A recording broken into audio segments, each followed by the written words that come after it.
VT Stories and Tunes.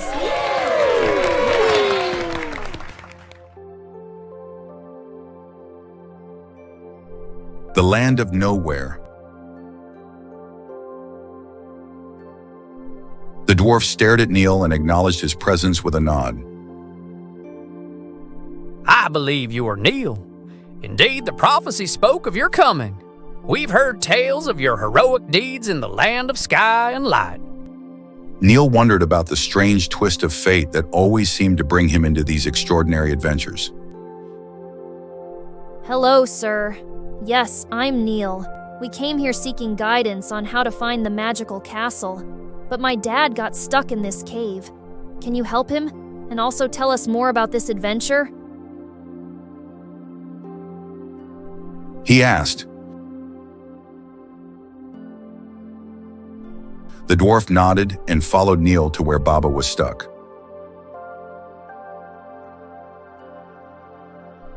With a wave of his hand, the gem on the dwarf's head lit up, emitting a purple blinding light.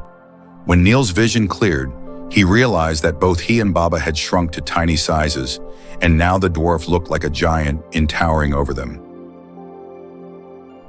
Thanking the dwarf, they listened attentively as he explained their next steps. Find the castle, you'll need a gem with all sight. This gem grows on trees, but not in our land.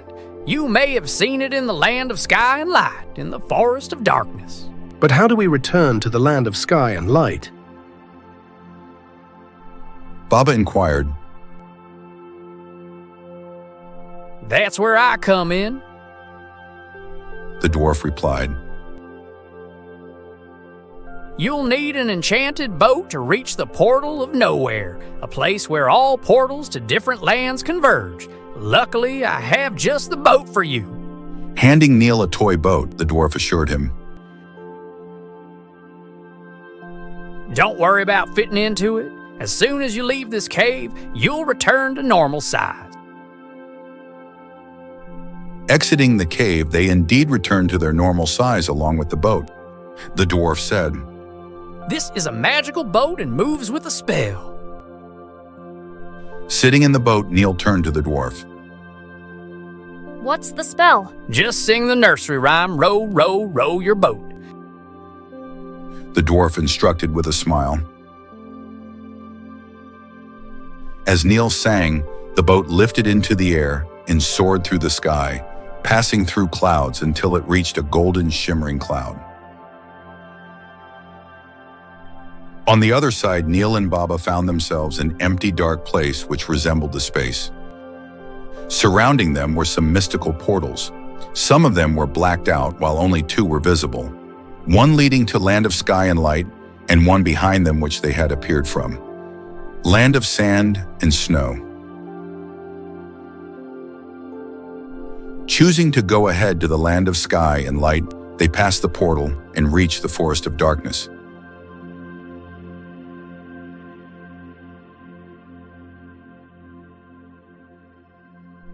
Neel plucked a gem from the tree and returned to the boat. Continuing the nursery rhyme, they journeyed back to the portal of nowhere and the land of sand and snow. Outside the cave, the dwarf used a spell to shrink the boat and tucked it away. He then directed Neel and Baba towards the mountain range, instructing them to find a spot where land meets sky and water and use their gem of all sight. Why do we always get riddles to solve? Neel wondered aloud. For lack of better words, it's the way of this land. The dwarf explained.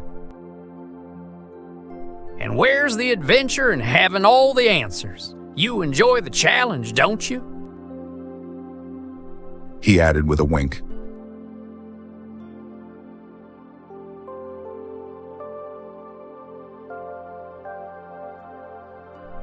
Pack of friends.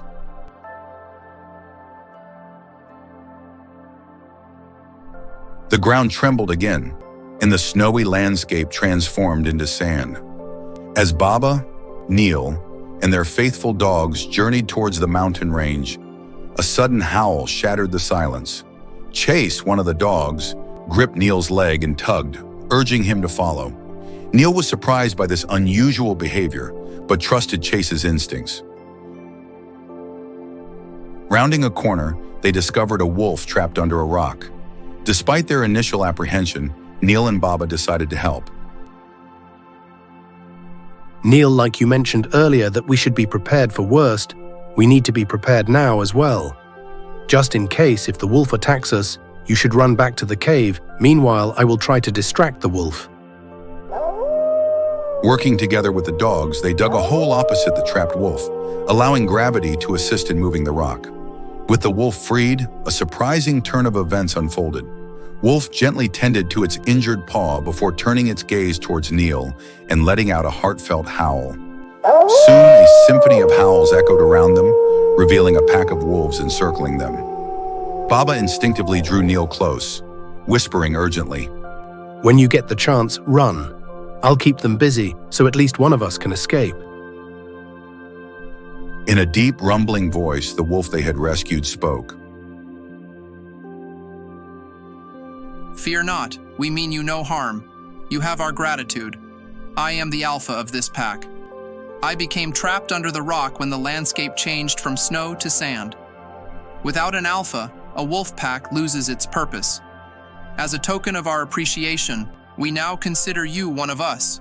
Your brave and kind heart qualifies you to lead in my absence. All the wolves of this land belong to our pack. They will obey your commands. All you need to do is howl like us.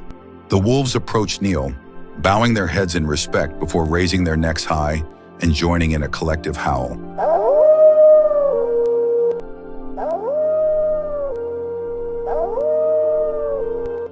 Neel, feeling a sense of belonging, joined in without hesitation.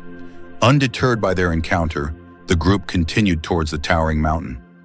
As they approached a valley with the sun rising behind the mountains, Neel remarked with a chuckle. Baba, who needs wings to reach the sky? We can just climb that mountain and see what the clouds look like. Baba grinned back, sharing Neel's enthusiasm. And if there's water up there, it'll be a place where land meets water and sky. Their imagination sparked. They resolved to climb the mountain, eager for the adventure that lay ahead. Despite the challenges posed by the sand-covered terrain, they pressed on until they reached a plateau just below the summit. Exhausted but exhilarated, they paused to rest and quench their thirst, realizing their oversight in bringing food for the journey. The land shook again and sand turned into snow again. Their attention was soon drawn to the sound of rushing water emanating from a nearby cave, a sign that they were nearing their destination, and the time had come to use the gem of sight. VT Stories and Tunes.